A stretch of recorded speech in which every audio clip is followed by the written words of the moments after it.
Há 120 anos, um menino indígena chegava à então colônia de Brusque sem nome, sem família e carregando as marcas de uma tragédia.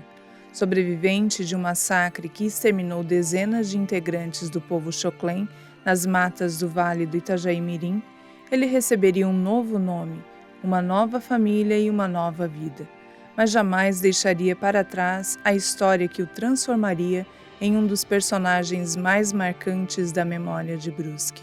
Olá, estamos começando mais um Unicultura. E hoje vamos conhecer um pouquinho da história de João Indaiá Scheffer, o João Bugre, que é tema do documentário escrito e dirigido pelo historiador Celso Deutscher. É uma obra que revisita um dos capítulos mais trágicos e vergonhosos da colonização do Vale do Itajaí e resgata a história de um dos sobreviventes dos povos originários que habitavam a região antes da chegada dos imigrantes europeus.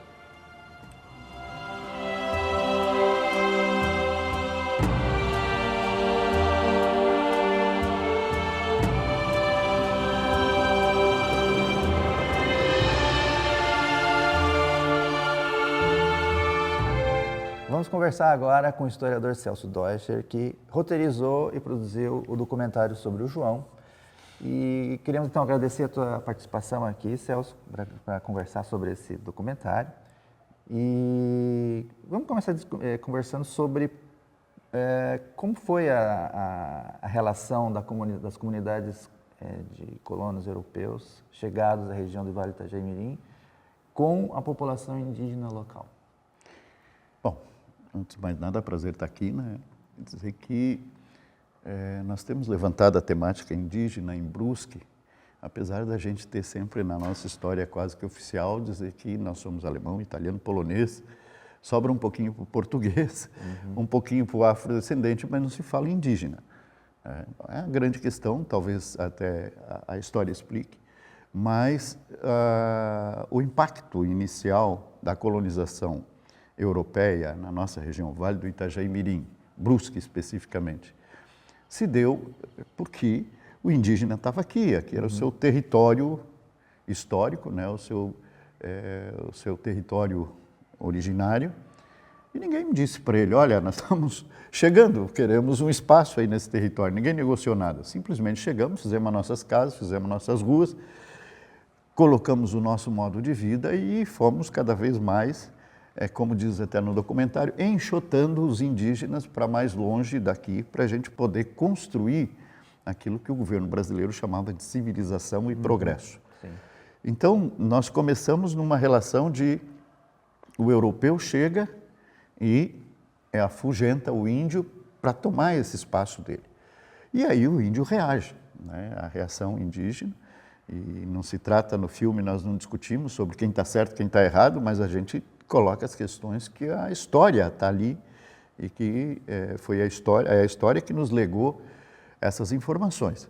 O que acontece? O índio reagiu, né? E o caso que aconteceu em 1905, ele exatamente ilustra isso. Esse grande conflito que houve, né? O padre Eloy Dorvalino Cor, que escreveu sobre isso, ele chamava de uma tragédia Euro-Schocklin, quer dizer, foi uma tragédia para nós, tanto para o imigrante como para o indígena. Né? Que ninguém avisou ele lá na Europa que estava cheio de índio aqui, que o território era indígena. E dois, o índio que de repente do nada começou a ver chegar barcaça cheia de imigrante, e aquele povo todo entrando, derrubando a mata. Né? A gente brinca até, né, como historiador, eu digo assim, o índio tinha uma verdade para ele. Ele queria a mata em pé, ele precisava da mata em pé, porque ali era o modo de vida dele. Sim. Já nós, os imigrantes, chegamos, nós queríamos deitar a mata, derrubar. Por quê? Porque precisava fazer a casa, precisava abrir para plantar, precisava, enfim, nós precisávamos a mata deitada. Comercializar, né? A madeira também, né? Comercializar a madeira, né? Que já vinha, inclusive, antes mesmo de nós, já tinha aqui, né? O Pedro Miúdo, já tinha outros imigrantes que estavam por aqui já trabalhando com madeira, com serrarias, com né, engenho de cana, engenho de açúcar e por aí vai. Então, a ideia inicial, essa tragédia, como chamaria o padre Eloy, né, ela foi de proporções enormes, não só em Brusque, em Santa Catarina inteiro, que foi o que deu daí lá adiante, daí que a gente aborda no filme, foi o que deu então a deixa para nascer um tipo de profissional que iria estar no meio entre o colono e o indígena, que é o bugreiro, né? Que eu acho que certamente a gente vai falar um pouquinho mais sobre isso adiante. Então, o filme começa exatamente falando um pouquinho sobre essa realidade que nós encontramos no Itajaí Mirim, quer dizer, aqui em Brusque, na futura Brusque, na colônia Itajaí, futura Brusque, que era o quê?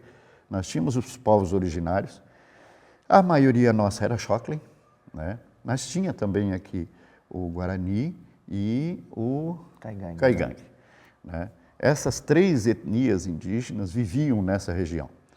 O Xóclen, ele era um índio que ele vagava, ele ia e voltava até lá em cima no Planalto e voltava para cá. Ele tinha um território de caça, de pesca, de coleta.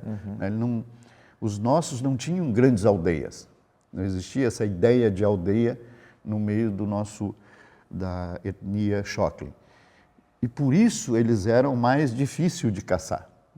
E por esse motivo tu teve que arrumar profissionais, né, para ir atrás deles e afugentar. Nascido em uma aldeia na região do Ribeirão do Ouro, hoje parte do município de Botuverá, João Indaiá Scheffer viveu seus primeiros 8 anos entre os Xóclen, um dos povos originários que habitavam a região antes da chegada dos colonizadores europeus. Trazido para Brusque, o garoto foi adotado por Maria e Vicente Scheffer e recebeu o nome de João, em homenagem a São João Batista, e uma data arbitrária de nascimento, 24 de junho de 1903, 2 anos antes do massacre, quando ele tinha aproximadamente 8 anos de idade. E no caso do João, ele foi capturado junto com outras crianças, né? Se fala em torno de 8 crianças, mas só ele chegou mesmo à cidade porque as outras foram também chacinadas, né? Exatamente. Esse processo até porque ele sobreviveu e depois foi integrado como uma criança adotada por uma família de alemães, né? Daí recebeu esse nome, João Indaiá Scheffer, né? O Indaiá é para fazer talvez um vínculo com o fato dele ter sido indígena. Ter sido porque ele foi aculturado novamente com uma nova... E como é que foi esse processo? Como é que foi essa adaptação dele? Primeiro é interessante a gente dizer assim, ó, o bugreiro, ele tinha... O bugreiro era um animal, um cara, um assassino. Essa é a palavra hoje que nós podemos definir. Veja, temos que tomar sempre o cuidado que nós estamos analisando uma situação ocorrida em 1905, numa outra realidade social totalmente distinta da nossa, mas tem coisas que passa séculos e o cara é um assassino que continua sendo assassino, que é o caso do bugreiro. Mas o bugreiro, mesmo um assassino, ele tinha algumas coisas que ele respeitava, que era o quê? Não matar criança. A ideia era não matar. Mulher, velho, enfim, o resto tudo podia matar.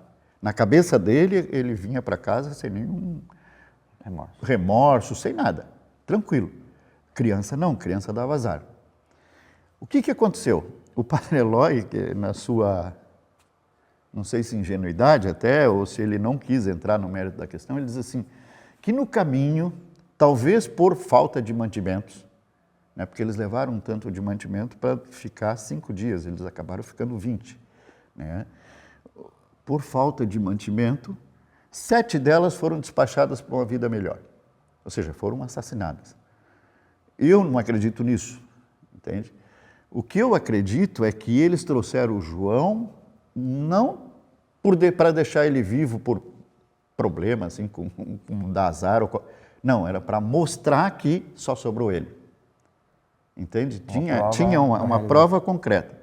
Como o Martim usava como prova concreta, trazer a dupla de orelhas de um índio para dizer, ó, matei tantos, aqui está tantas orelhas.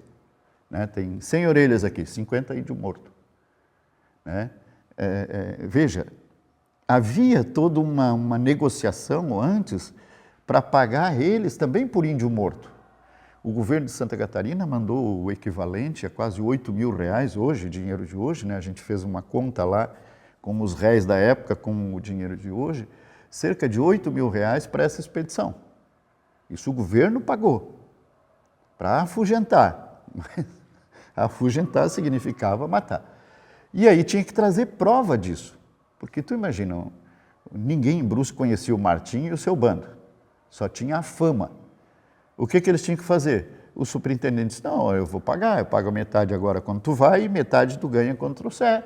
Prova de que tu trabalhasse. Ou seja, tu fez o teu serviço. E aí eles trouxeram o João, trouxeram um monte de flecha, de uma série de outras coisas, utensílios que eles pegaram daqueles indígenas que eles mataram, trouxeram para provar, não, está aqui, ó. Né? Por isso que há essa desconfiança de que pode ter chegado a 200, né, nessa matança. Porque o Martinho também tinha uma outra coisa, os Schocklins marcaram ele. Então lá na Serra, por exemplo, ele tinha muito medo, em Bom Retiro, onde ele morava, ele tinha muito medo porque os Schocklins sabiam quem ele era. Tanto que lá em Birama ele não podia botar o pé lá, né, porque também ele estava com uma situação complicada. O que acontece? Ele preferiu matar todo mundo do que deixar um vivo para depois perseguir ele. Então, existia todo como tu disse, um ambiente nesse meio que levou com que essa chacina fosse realizada. E aí o João veio. O João veio e, obviamente que para a época, e mais uma vez eu digo, a gente tem que analisar o fato lá na época, no seu momento histórico lá. Eu analiso que, na verdade, como aconteceu na minha própria família, que nós temos 2 indígenas, 2 crianças indígenas que foram pegas no mato, eles diziam, né, que foi pega no mato, mas nada, nós matamos os pais deles, daí vieram, né? O meu antepassado é tido como um bom cristão, que adotou as 2 crianças. O político Vicente Schaeffer, ele queria deixar como se ele fosse um bom cristão, um cara de bom coração, a Dona Maria, né, uma pessoa de bom coração, adotou o João, que já tinha adotado uma outra indiazinha, né?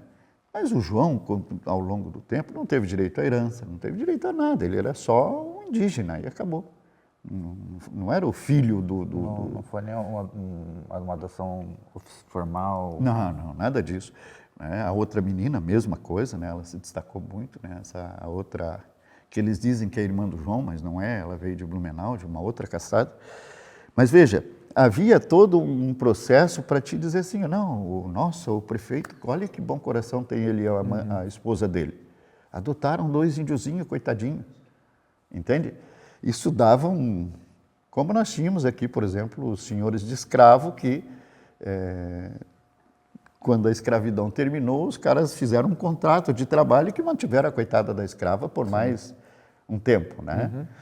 Veja, existia essa coisa assim de parecer uma pessoa boa.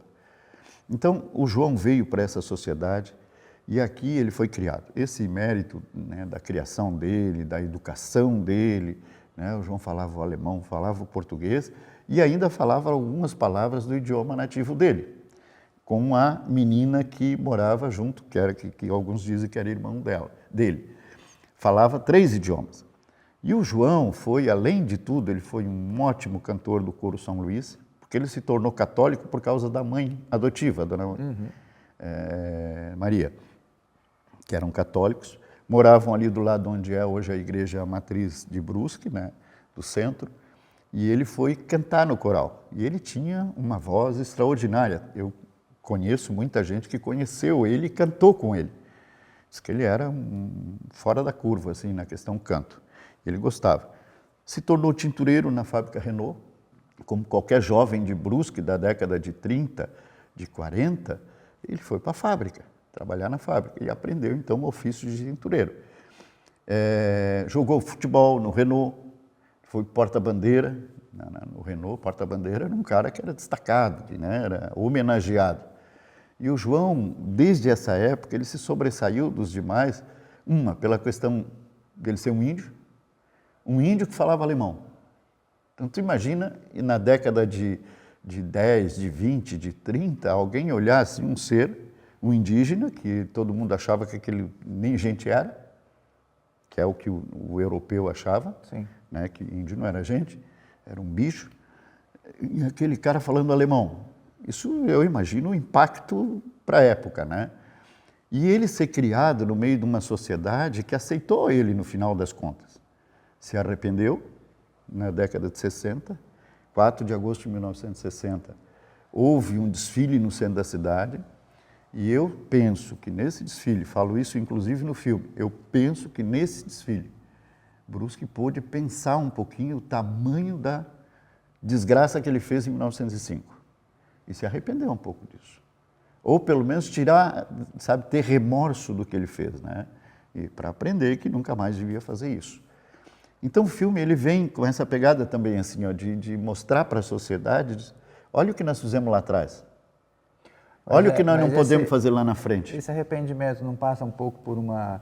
Será que seria um arrependimento na medida em que você tem a recepção desse indígena que renunciou forçadamente, mas renunciou à sua condição de indígena? Ele passou a ser mais um cidadão dessa civilização que foi lá e destruiu dele. Mas o João nunca renunciou a isso. Se tu falar com os filhos dele ali, eu falei só com um, né? Mas eu digo pela população. Ele falava alemão. Ele, sim, né? sim, então, sim. Essa... Não, isso daí ajudou ele a ser aceito. Né? Porque não era mais um indígena. Não, ele já não era mais ele. Né? Ele teve que se aculturar, senão ele não seria aceito. Né? Imagina, o João sair por aí, caçar de arco e flecha dentro da cidade, ia dar um problemão. Agora, eu acho que a sociedade aceitou ele, primeiro, porque ele começou a falar a língua. Segundo, ele começou a se comportar, né? A jogar futebol, a trabalhar na fábrica, a cantar no coro, lugares de destaque na cidade. Né? O meu Paysandu e Carlos Renault, e ainda tem um índio, aquilo deveria ser uma loucura para a época, né? Que reunia multidões para ver clássicos e tudo mais, e ver o João jogar, um índio jogar. Imagina. Então, tens razão, isso é muito... Eu não tinha nem pensado por esse lado, mas veja, a aceitação do João se deu mais pelo que ele se tornou. Olha, eu sou jogador de futebol, eu canto no coro, eu trabalho na fábrica. Bom, então tu não é mais índio, tu é o João, Schaeffer, entende? Com sobrenome, inclusive, alemão. Acho que isso foi que fez com que ele fosse realmente aceito. Mas acho ainda, continuo achando a ideia de que naquele 4 de agosto lá, de 1960, no centenário, quando eles viram o João, eles se olharam para eles mesmos, porque ali estavam os descendentes daqueles que mandaram matar a família do João. Entende? É um negócio complicado de tu falar. Ninguém fica falando hoje em dia que teve um antepassado bugreiro, ou que contratou um bugreiro. Tu imagina a família Schaeffer, que é uma família querida pra caramba em Brusque hoje, e eu conheço muitos, né, da família Schaeffer, gente espetacular. Se eles saíssem por aí dizendo, olha, o meu antepassado, o Vicente, nossa, nós matava tudo que tinha de índio. Todo mundo ia olhar para eles, vem cá, cara, tu tá fora... E cala a boca, não fala isso aí. Por quê? Porque hoje nós temos uma outra ética, os conflitos nossos hoje não são mais com o índio, é com nós mesmos, sabe? Nós viramos o lobo da gente mesmo. Mas para a época, sim, né? Para aquele momento lá. E aí o João vem para Brusque e depois casa. Ele tem uma família normal, né? Casa com uma italiana, né? Veio morar aqui na Santa Terezinha, aqui onde tem a Praça João Bugre, que é uma homenagem que o Antônio Raio, quando era prefeito, fez para ele, e que permanece ali, né, até hoje.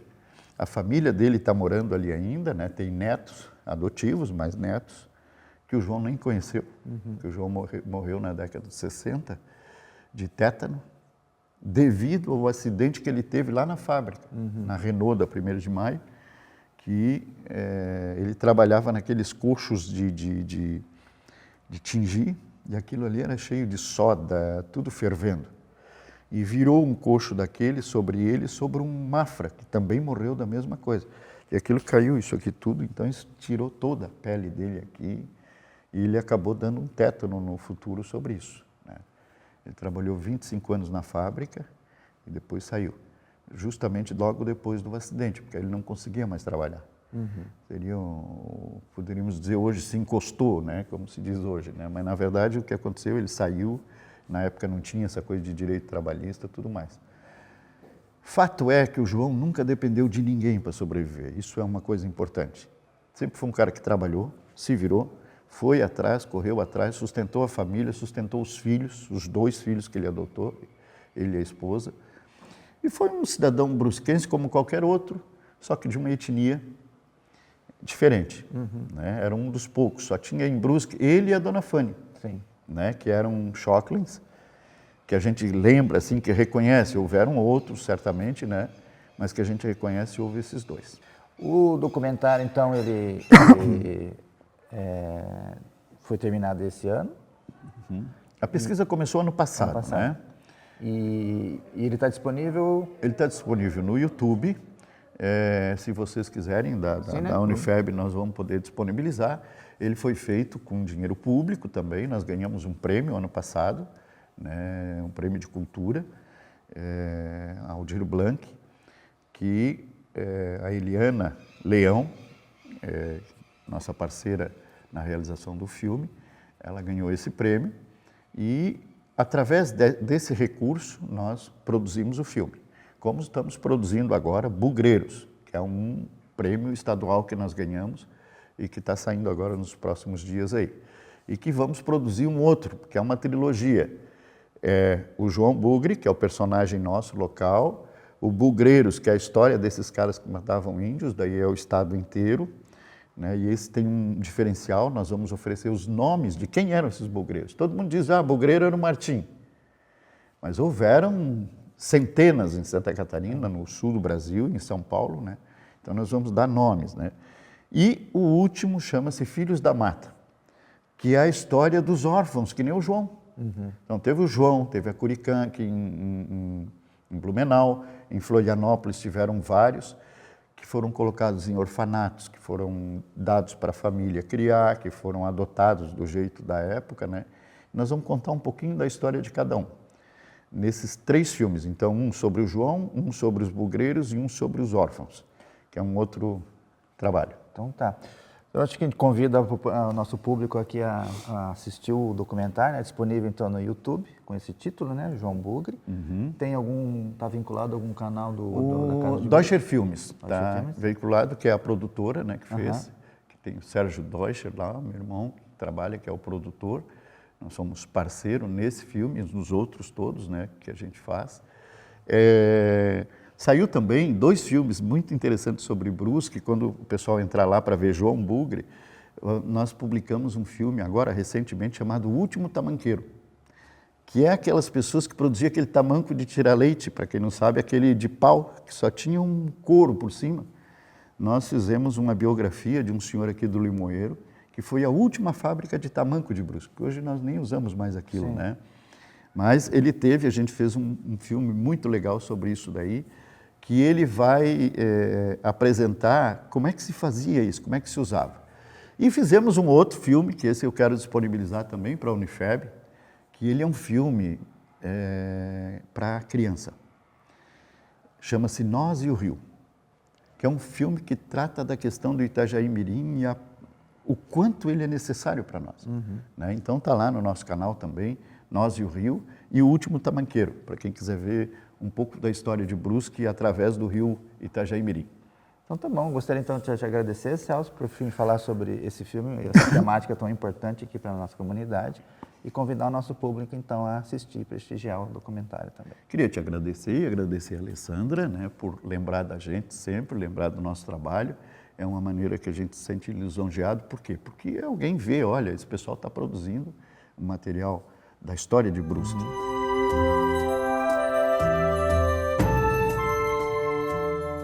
Nossa, Ali, é difícil de imaginar que uma história tão triste e terrível tenha acontecido na nossa região há tão pouco tempo, não é verdade? Verdade, Francisco. Acho que o que nos resta é a reflexão a respeito da nossa própria história. E esse foi mais um Unicultura. Esperamos que tenham gostado. Até a próxima.